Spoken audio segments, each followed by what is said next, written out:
Hey, we're getting ready to do the 14 bolt, take the gears out, swap the seals, and put in the new inner seals that I got.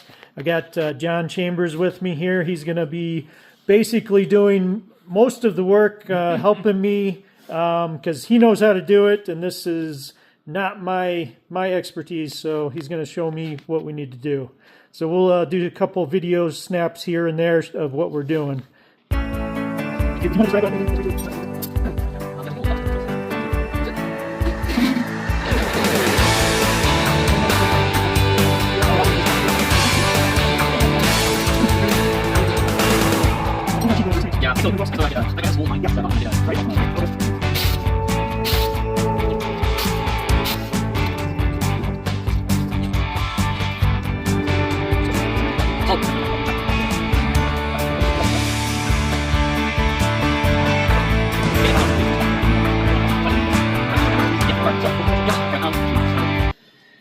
What I'm gonna do, yeah, you can see that's what he did last time. Yeah, he used a punch instead of a spanner. Yeah. All right. So, all I'm gonna do, this thing should be. Are those called trunnion rings or? Just bearing cap tensioners. Bearing cap tensioners. Yeah. Okay. I'm gonna grab my thing real quick. I'm gonna get a just see what your backlash is. Thing. All right. So we pulled the caps, and John's going to check the backlash before we take it out, so we know we have a reference of where it was at. Yeah. This is all used stuff on here, so. Yep. Actually, I'm gonna go off something flatter, maybe. You can. You want me to scrape it, or you think it's good? No, it should be good on that. I'm just gonna. I mean, it's not crazy critical, but I'm just trying to get a reference so we have something to go off of. Because I mean, what we got is, we don't want to go like if this is at like. Say this is at like 15 thousandths backlash. That's extreme. Okay. But it's on a used gear set. If you go with a used gear set and you go back to like 6,000, you're gonna instantly burn them up. Oh, okay. It's just that is if it's naturally running that way. Yeah. Now if it's like, a lot of slop. Yeah. Right. Then we kind of gotta. Looks like 5 or 4, maybe. Yeah, it's about 4, which is actually. I run anywhere from 4 to 6 on a rock crawler because that means that the gear set's nice and deep. And I mean, I don't see any weird wear. So I mean, we'll probably only got like 1,000 miles on it. So so it's just getting broken in basically. I set mine up the same about 4 to 6 on anything off road. So John was using a dial indicator there to measure how much backlash there is, and that's like when you move the gear back and forth, that's how much movement there is between the ring gear and the pinion gear. Yep. And we're seeing about 4 thousandths there, so we look like we're in good shape there. So we're getting ready to pull the carrier out. I'm gonna loosen the caps, the tensioners. Actually, do you have a? Well, it doesn't really matter because it's this one right there. Oh, okay. But I was gonna mark it, but it doesn't matter because I do have a white marker. Do you? Okay. Yeah, let's get that. I'll just reference which one it is, so that way we kind of have a mark of a initial setup on there. So here. Before you pull the or adjust, start spinning them back, it's a good idea to put a mark there just so you can see where you started, so it's easier to get back close to where you were before you try and get it set perfectly. Okay,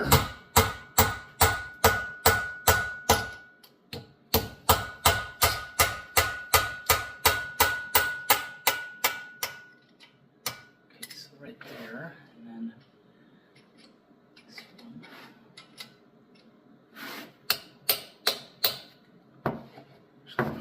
Mark that one a little bit better. Yeah, oily. Yeah. But it's crazy what these paint markers will actually stick to. Yeah. I like them for welding. It's easy to see. Okay,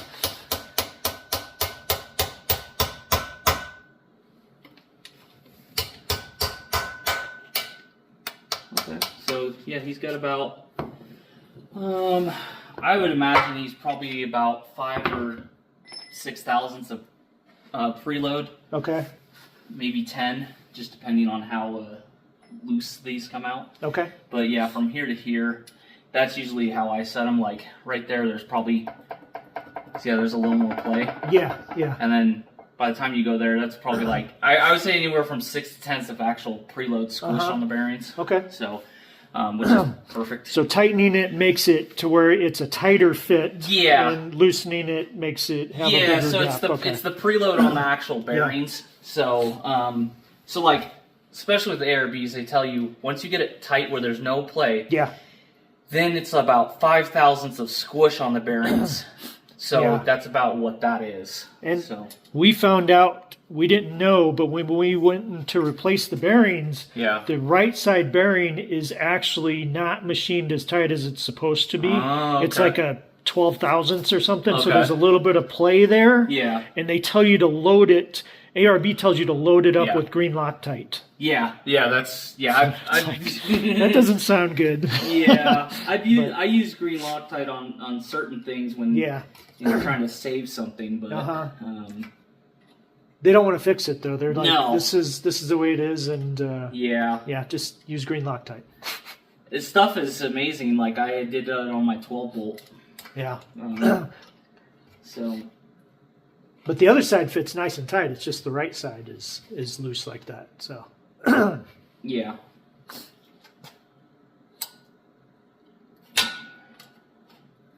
Okay, let's see. We should be able to pull this. Yep. Let me get another towel and we'll set that on there. Yeah. Put it on this nice clean one over here. Don't get any crap on it from. Actually, this one's clean over here. Yeah.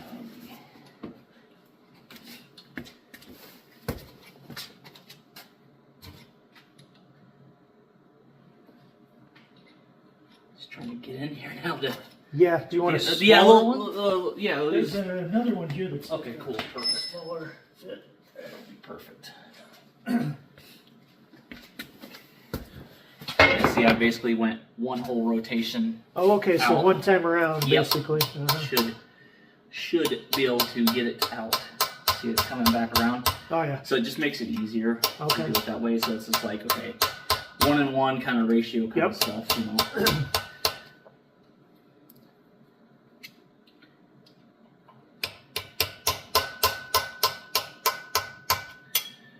Let's see. This will come out now.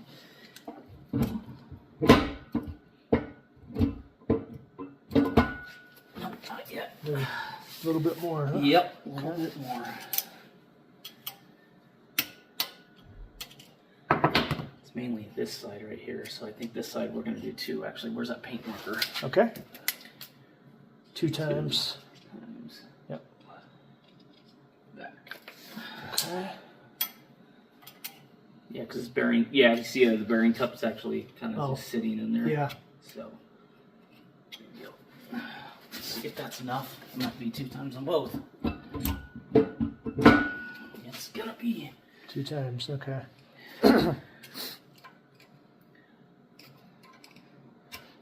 So you're spinning the one side one way and the other side the other way. Yeah, because they're okay. Right. The threads are right. different. Left. Yep. Yep.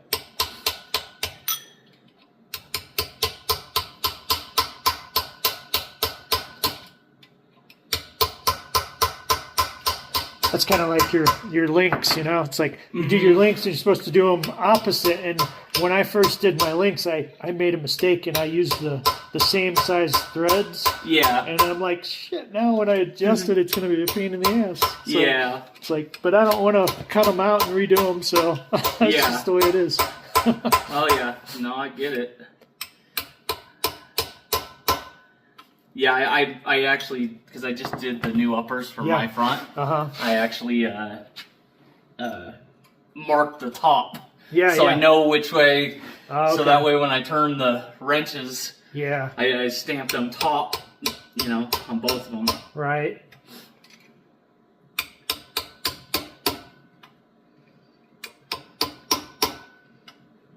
housing's it's like it's got a little overhang or whatever, but it makes it hard to get to. Yeah. Huh. But this is this is the East Coast. Actually, yeah, it's an East Coast gear supply. Yeah, I love their stuff, dude. And when I was looking at it, they had the best price too. Because when I got this thing, it was like fully built. It was like $6,500. Yeah. I was like, man, that's really. I wish they were that now. Oh, I know. It's crazy. That front one I was gonna buy was $13,500. Yeah, right. I mean, but I'm at $10,000 already. I'm 60. Oh, $10,000 in a junkyard. I paid $2,700 for the axle by itself. Right. Yeah. So. But it's strong. So. Oh yeah. Yeah. It's Actually, do you have a little screwdriver? Yeah. Let me see what I got over here. I might be able to.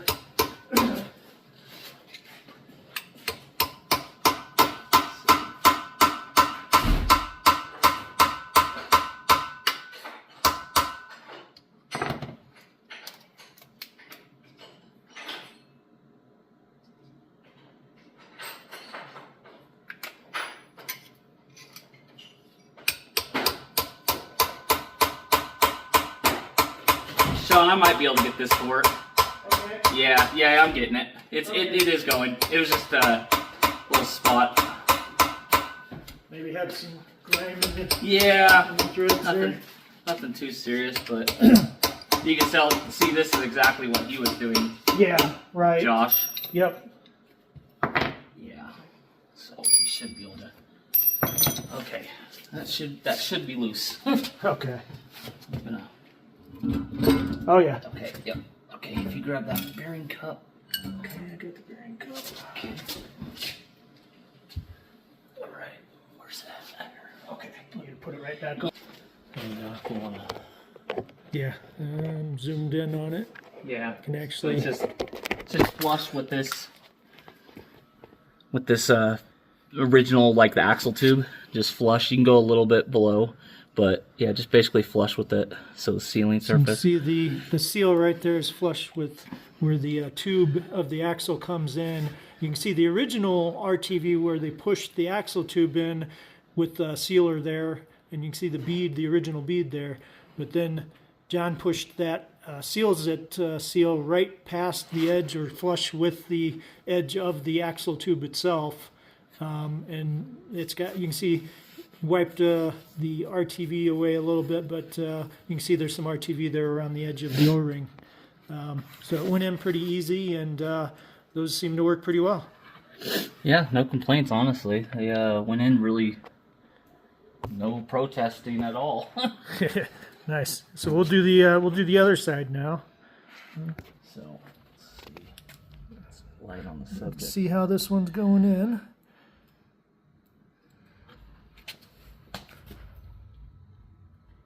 Sliding in pretty easy. Yeah, not bad at all. That RTV acts as a lubricant, helps it to slide in, and then seals it up nice and tight afterwards. So. Yep.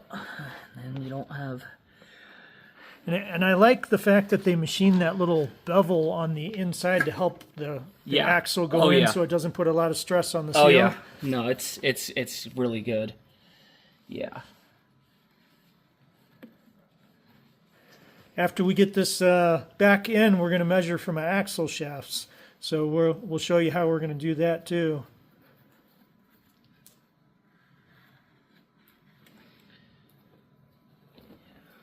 There's not a lot of excess when you do it that way. Yeah. So it works out good, so you don't get a bunch of RTV on the actual sealing surface, because RTV. Oh yeah.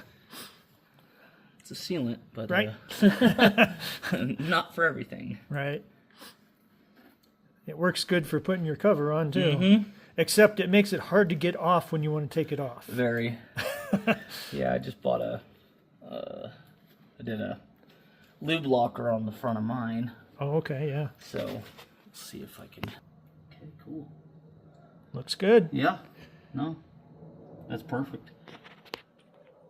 There you go. That's in. All right, that's what it looks like. and we're getting ready to put things back together here in a few minutes.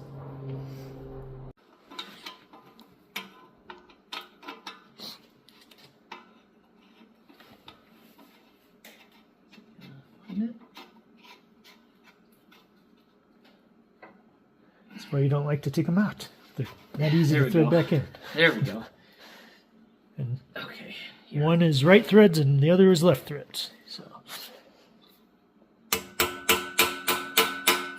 Well, no, they're both right-hand threads, just on opposite sides. Oh, okay. Yeah. They're both backwards. Yeah, it's just one's on one side, one's on the other.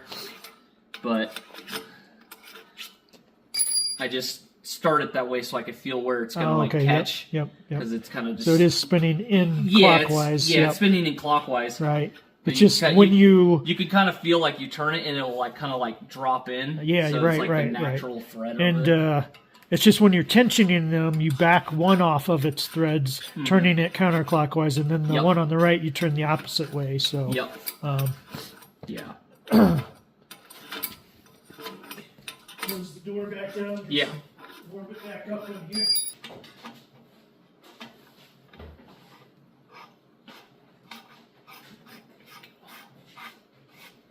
There we go.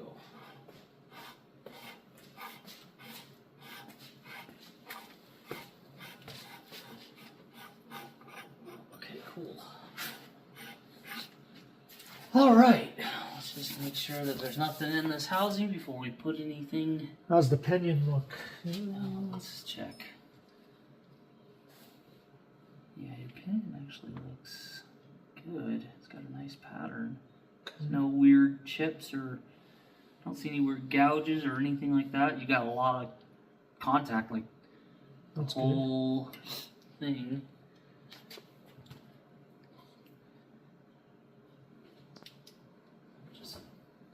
There's little tiny metal shavings. Some shavings from break-in.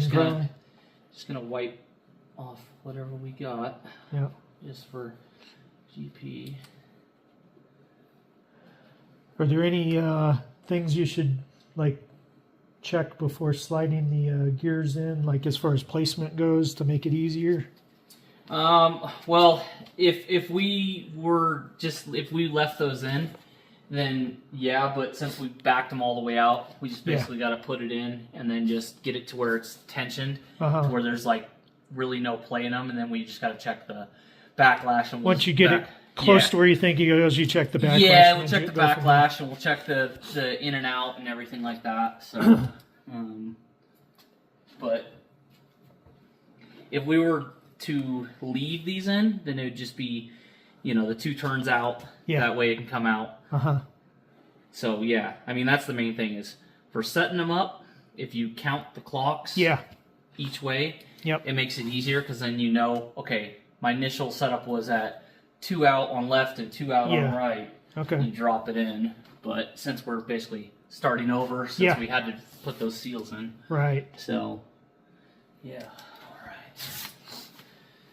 And I'm just gonna check, make sure there's no anything in any of these bearings, because I mean we were seeing a little bit of stuff, but I don't see. Okay, here we go. We're going to drop the gears in.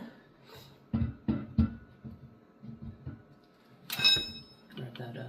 Just get. Yep. Okay. Out. Nope. Hold on. Get this side of the way. Okay. Excellent. That's still on. Okay. It's in place. Okay. Perfect. Okay, make sure that's good. Yep. Okay, so you see them, there's a bunch of lot of play there. Yeah. So now we just go through the process of slowly tightening up the rings.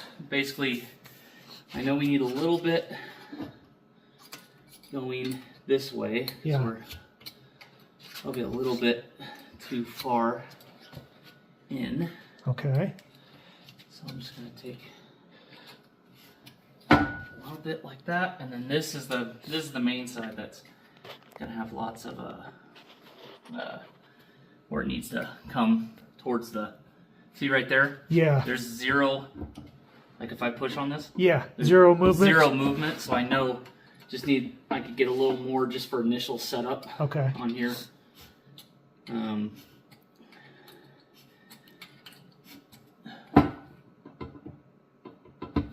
so now we just got to start getting this one to come out. So he's turning the rings and kind of moving the carrier back and forth a little bit, trying to get it to where there's not a lot of movement initially.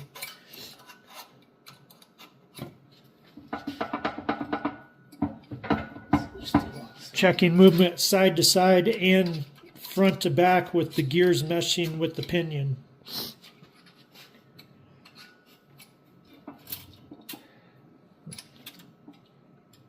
Getting close with the pinion and the carrier or the ring gear meshing.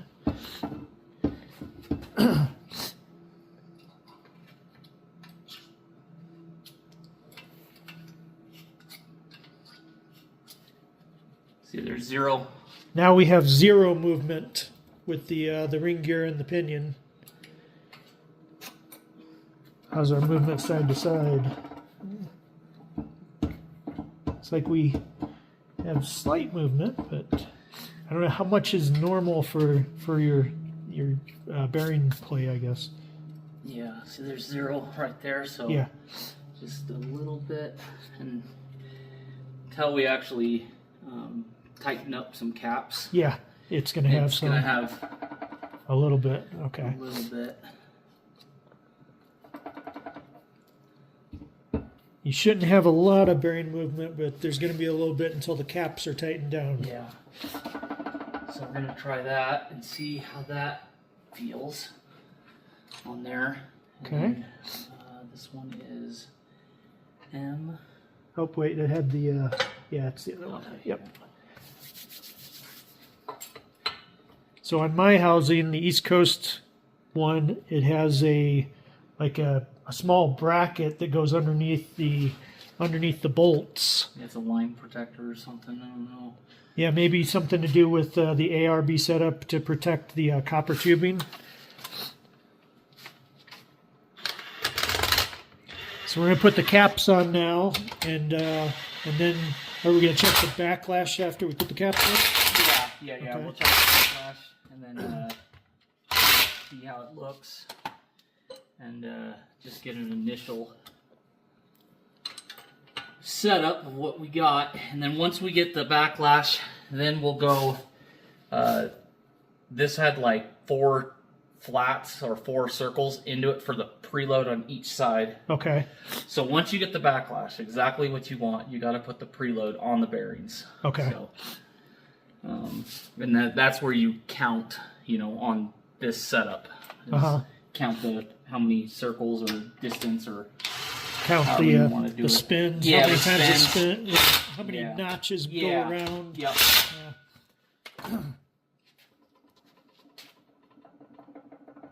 There's some there. A little bit there, yep. So I have to tighten up tighten it up a little bit. We'll see here.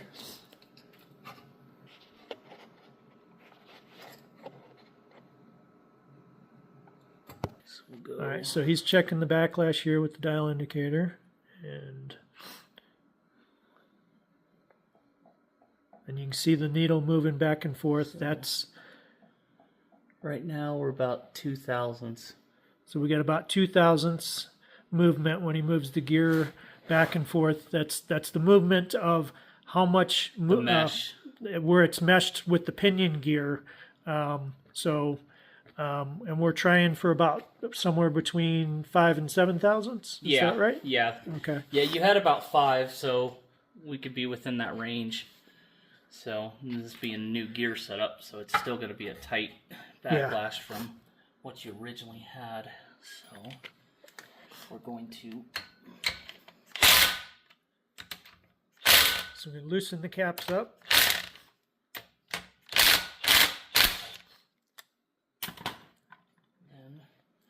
We're going to spin this, and to get it, like a couple thousandths, it's literally like maybe half a turn. So we're gonna spin You spin one side, and then so if you're moving the whole gear over, yeah, you're bringing this one in and you're moving this one out. Okay. So you're basically threading in on one side and threading out on the other. So you moved it about half of a turn? Yep. So that's like half of a bolt, or like half of a hole he's spinning each side right now. And then we're going to check the backlash again after the caps are tightened down.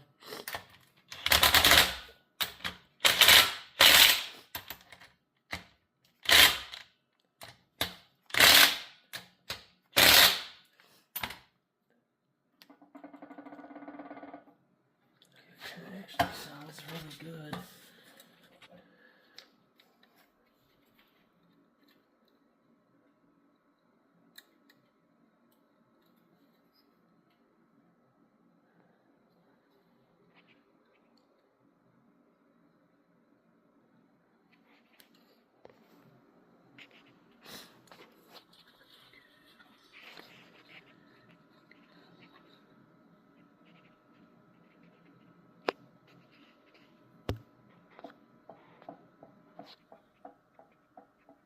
Right at 5 thousandths right there. So we got about 5 thousandths backlash right there. So I think we're good there. Huh? Yeah, we're good. So now I'm just going to put the actual preload on the bearings. So this originally had like 4 turns. Yeah. To get like at 0, and then I'm going to put about 5 or 6 thousandths of preload on everything. Yeah, right at about 5 thousandths. So 4. Yeah, right. So you got 4 to there, and then 1 on there. So 5 thousandths back to where it was. So you can see that when he's moving the gear, the needle moves about 5 thousandths there. So that's our backlash. So we're gonna call that good. Cool. Where we're at, so that way we can make sure they're both the same. I'll mark that one once I take it off.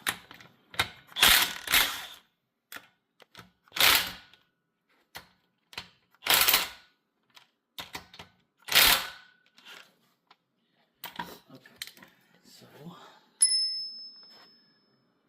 so to tighten this, we're gonna go this circle here. I'm gonna go to where it's basically in this area right here. It's 1, 2, 3. So you're gonna move it 3 on the right side. 3 on the right and 3 on the left of tightening. So. And you call that the bearing preload. Preload. Okay. Yeah, the carrier bearing preload. So that one right there. So just to recap, where we had it set, our backlash was 5 thousandths. We took the bearing caps off, and now we're setting preload. We're spinning the rings 3 holes to the right on one side, 3 holes to the left on the other side, and that's going to set our preload for the bearings. Yep. And then I'll just double check all this.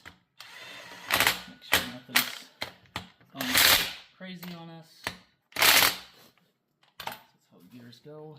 Yeah. And now we're going to check our backlash one more time and see where we're at.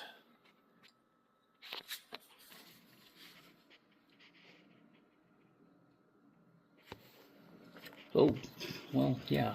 Apparently don't do that. That thing spun easier than what I thought it was going to. Yeah.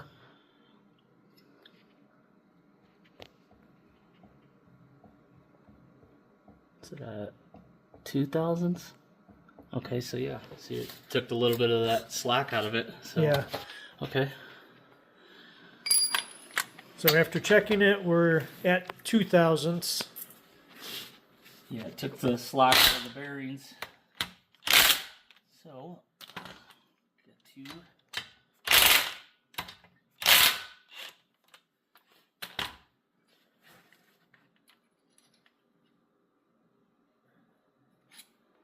So are you moving it I'm moving back one back, notch? yeah, one notch back the other way yeah. to give it a little more. Yep. Yep. And this one, same thing. One.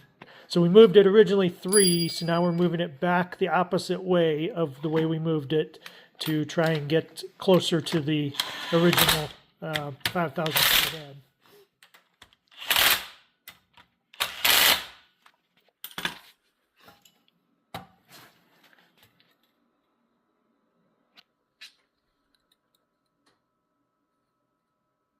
This thing right on the leading edge of that tooth.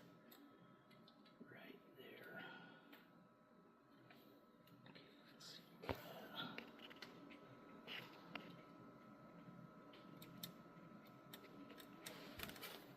Why are we not reading? There we go.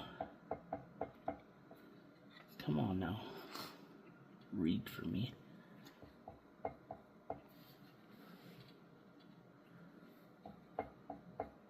There we go. That's about 4 or Yeah. 3. It's, yeah, about 4. So yeah, 5 to... So now we're sitting at about 4 thousandths. Yeah, we'll get another thousandths out of it. Yeah, maybe turn it back another. Yep. Yeah, that's the thing is just getting a little slack out of the bearings. Yep. You may have to do it a couple times just to get the bearings to fully seat, but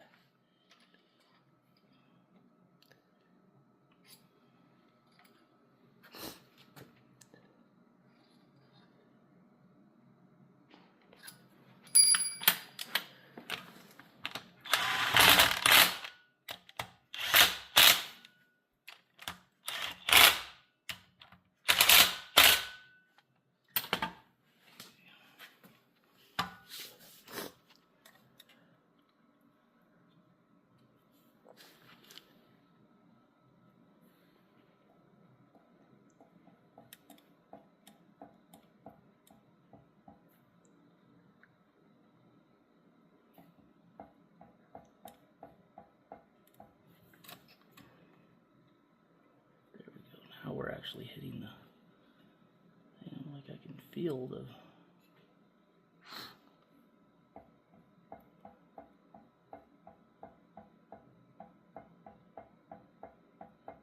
and now I'd say that's right at like the 4 thousandths again. Huh. Oh, there we go. There we go. Now we can get an actual reading. Now it's actually, yeah, there's the actual reading.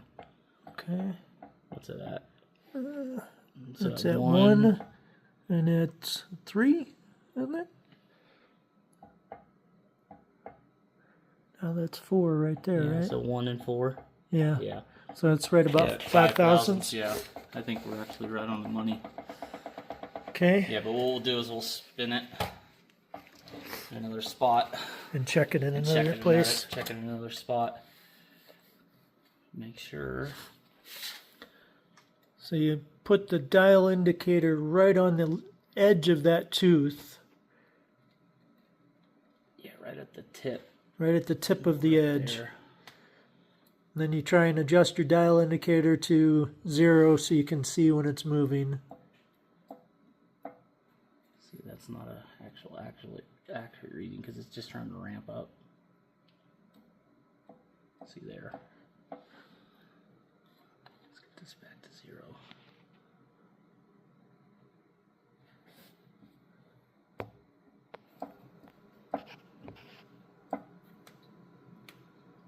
It's touchy. Come on. Get to 0.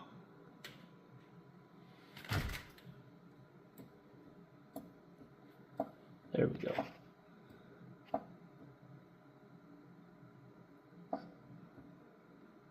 Yeah, it's like 4 thousandths on this spot. Yeah. So, and then I'll do one more importance of checking in multiple spots because, I mean, you're gonna get that where you'll get, you know, you can get like you just kind of figure an average.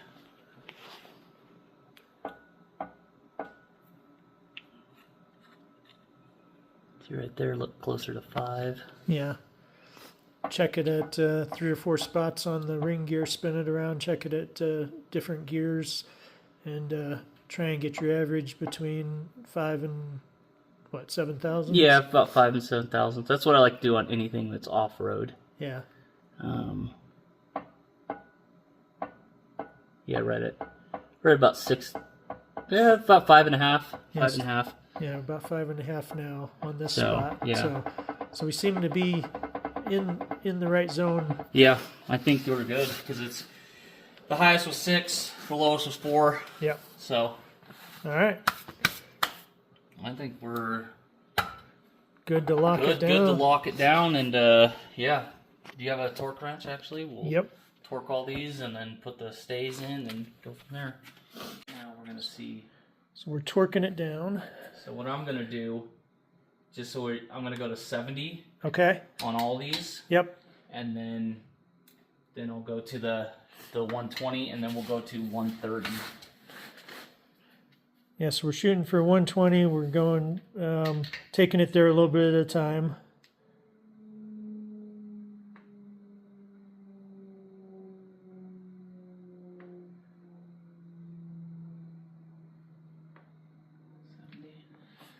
Okay, now we're gonna go.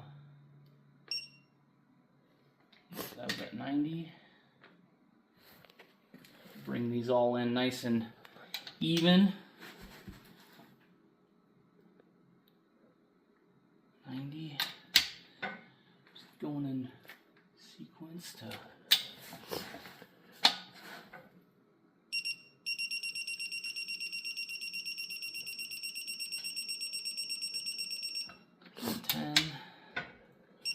Oops.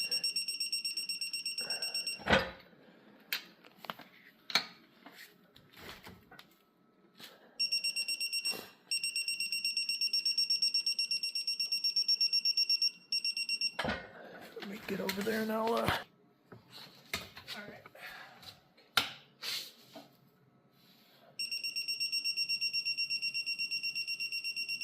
10. Okay. And these do feel pretty tight, so I don't know. Yeah.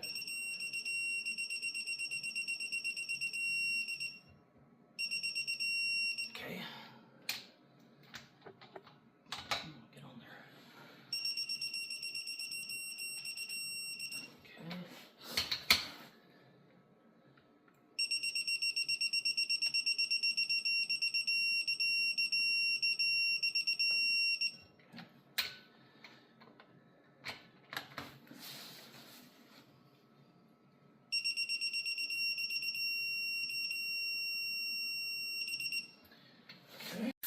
And our last step, putting the bearing stays or retainers into, they go Right here. right into the holes there on the side of the bearing cap, and then there's a bolt that goes through it, and it holds it in place so those rings can't spin.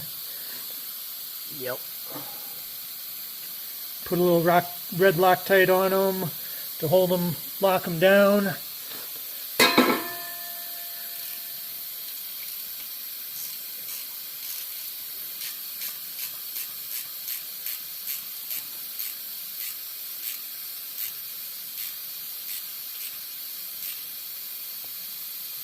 Yeah, just tight with them. Yep. That's all.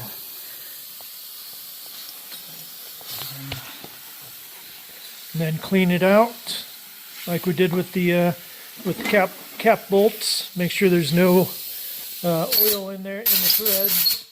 That way the red Loctite will set.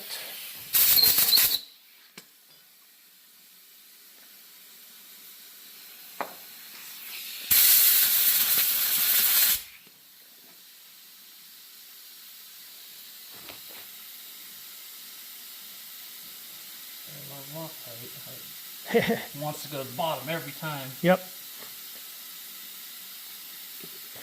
I really like the sticks, but Yeah. I don't have any red sticks. Yeah.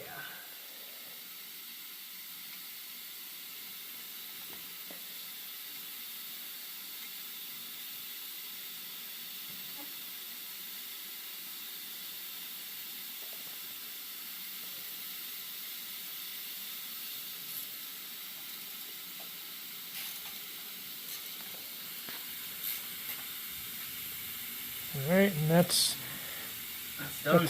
that's the basics of how you do the 14 bolt. So, if I'll get this posted up, and then if you guys have any questions, post in the comments, and I'll try and get answers for you. Thanks for watching.